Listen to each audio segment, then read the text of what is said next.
Salam, Bapak Ibu yang terkasih di dalam Tuhan kita Yesus Kristus. Mari kita melihat kebenaran firman Tuhan di dalam Injil Yohanes pasal yang ke-16 ayat yang ke-7 dan 8. Namun yang benar kukatakan ini kepada kamu, adalah lebih berguna bagi kamu jika aku pergi, sebab jikalau aku tidak pergi, penghibur tidak akan datang kepada kamu. Tetapi jikalau aku pergi, aku akan mengutus dia kepadamu. Dan kalau ia datang, ia akan menginsapkan dunia akan dosa, kebenaran, dan penghakiman.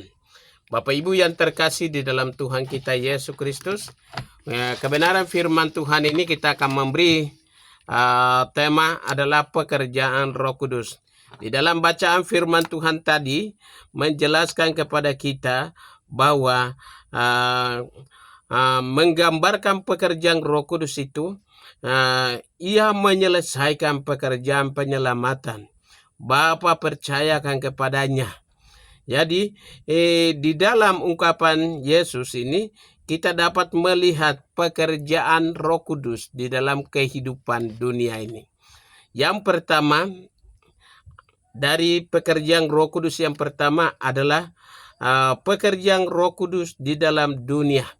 Roh Kudus itu dia bekerja di dalam dunia, bukan kepada dunia atau tanah, kayu, batu, laut, dan segalanya, tetapi Roh Kudus itu dia bekerja bersama-sama dengan manusia yang ada di dunia.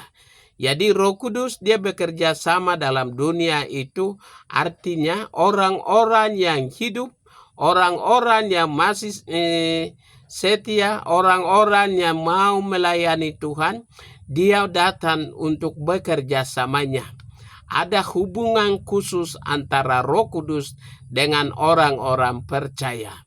Apa yang dia lakukan di dalam dunia, karena di mana kita ada melayani, di situ Roh Kudus itu menginsapkan dunia akan dosa dan kebenaran dan penghakiman. Jadi apapun yang kita buat itu Roh Kudus itu dapat mengingatkan, dapat menyegor kita, dapat mengingatkan bahwa itu adalah salah. Kalau memang itu salah, tidak sesuai dengan kebenaran firman Tuhan, dia menegur kita dan mengarahkan kita ketika kita jalan salah kepada dunia atau dosa. Tetapi Roh Kudus itu dia senantiasa menginsap dalam kehidupan orang-orang percaya. Dan dia menjadi menginsap artinya dia sudah menjadi darah dan dagingnya kita. Darah dia sudah menjadi, dia masuk di dalam dan dia bekerja bersama-sama. Apapun perbuatan kita, apapun tindakan kita, dia bekerja bersama-sama dengan kita. Karena Roh Kudus itu dia datang bekerja sama dengan orang-orang yang ada di dalam dunia. Karena ia merupakan hamba-hamba Tuhan.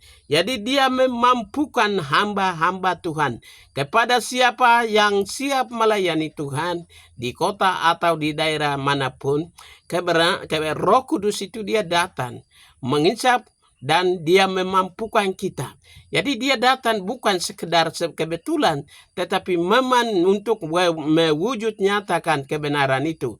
Di dalam Injil Matius pasal yang ke-28 ayat 19 kepada 18 sampai dengan 20. Di sana mengatakan, pergilah jadikanlah semua bangsa muridku, dan baptislah mereka di dalam nama Bapa, Anak, dan Roh Kudus, dan aku akan menyertai kamu sampai kepada akhir zaman. Jadi kenapa dia harus berkata demikian? Karena Tuhan Yesus mengutus Roh Kudus itu supaya berita itu kita harus siap memberitakan Injil. Berita Injil itu harus disampaikan kepada siapapun di dalam dunia, dengan bahasa, dengan model apapun tindakannya. Karena dia datang itu untuk memampukan setiap orang. Bapak Ibu, Anda ketika Anda melayani Tuhan, bukan Anda sendiri. Roh yang Tuhan mengutus itu dia akan menyertai Anda dan saya. Dan setiap tindakannya kita berhasil bukan karena kita mampu dan kuat, tetapi Roh yang memampukan kami. Karena Roh Kudus itu dia ada bersama kami dan dia datang untuk memampukan kita. Karena Injil Kristus harus diberitakan. Karena Injil Kristus itu harus diberitakan dengan metode pelayanan apapun Anda lakukan. Teruslah kita bersinergi menyampaikannya. Karena Roh Kudus itu dapat memampukan kami. Roh Kudus itu dapat menyempurnakan kami. Roh Kudus itu lebih jelas mendetailkan di dalam hati dan pikiran kita.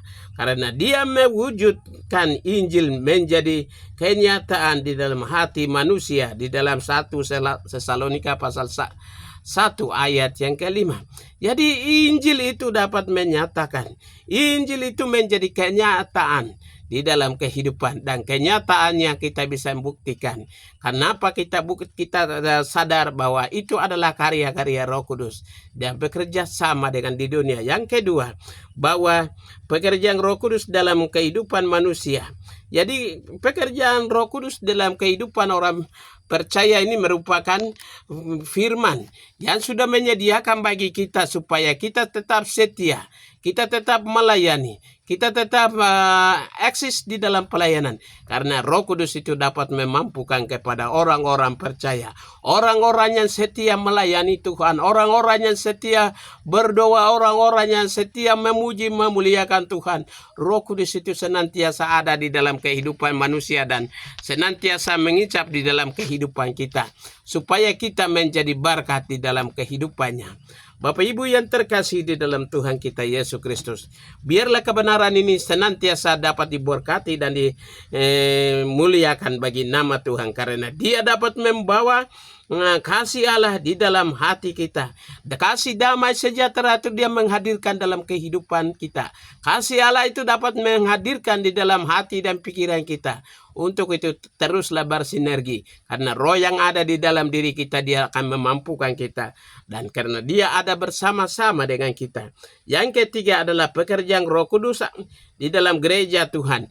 Jadi pekerjaan Roh Kudus itu dia ada bersama. Gereja ini bukan gedungnya, tetapi gereja itu adalah orang-orang yang percaya kepadanya. Jadi Bapak Ibu yang terkasih di dalam Tuhan kita Yesus Kristus, Roh Kudus itu bukan mengicap pada orang-orang atau hamba-hamba Tuhan saja, majelis saja, atau ketua pemuda jemaat dan lain sebagainya, tetapi setiap orang yang percaya kepadanya, Roh Kudus itu senantiasa ada bersamanya. Karena untuk dapat dipermuliakan, untuk dapat permuliakan Kristus. Jadi Bapak Ibu yang terkasih, bahwa Roh Kudus itu dapat melengkapi gerejanya. Roh Kudus itu dapat mempersiapkan gereja, generasi masa depan, dan siapapun yang siap melayani. Roh Kudus itu dia akan memakai dia supaya mereka melakukan satu keajaiban lain. Karena itu kebenaran firman Tuhan. Itu adalah firman. Kalau Anda dan saya mengambil komitmen untuk mengiringi Tuhan, melayani Tuhan, teruslah bersinergi bagi Tuhan. Karena dia akan melakukan perkara-perkara besar yang Tuhan lakukan di dalam kehidupan kita. Karena dialah yang dapat menetapkan hamba-hamba Tuhan. Jadi setiap hamba-hamba Tuhan itu bukan sekedar kita menjadi hamba Tuhan, tetapi memang dirancang oleh Tuhan. Memang ditetapkan oleh Tuhan. Memang Tuhan sudah menetapkan Anda menjadi hamba. Karena hamba, Roh Kudus itu senantiasa dapat menyempurnakan apapun pelayanan bentuk apapun. Anda dan saya sudah dipercayakan oleh Tuhan Yesus kepada kita untuk mewujud nyatakan misi ke dalam dunia. Untuk itu teruslah bersinergi, karena pekerjaan Roh Kudus di dalam dunia itu dia hadir untuk bersama-sama dengan saya dan saudara. Untuk itu bagian kebenaran firman Tuhan sebagaimana tema adalah pekerjaan Roh Kudus. Yang kedua, yang pertama adalah pekerjaan Roh Kudus di dalam dunia. Yang kedua adalah pekerjaan Roh Kudus di dalam kehidupan orang percaya. Dan yang ketiga adalah pekerjaan Roh Kudus di dalam gerejanya. Kiranya Tuhan Yesus memberkati kita. Salam.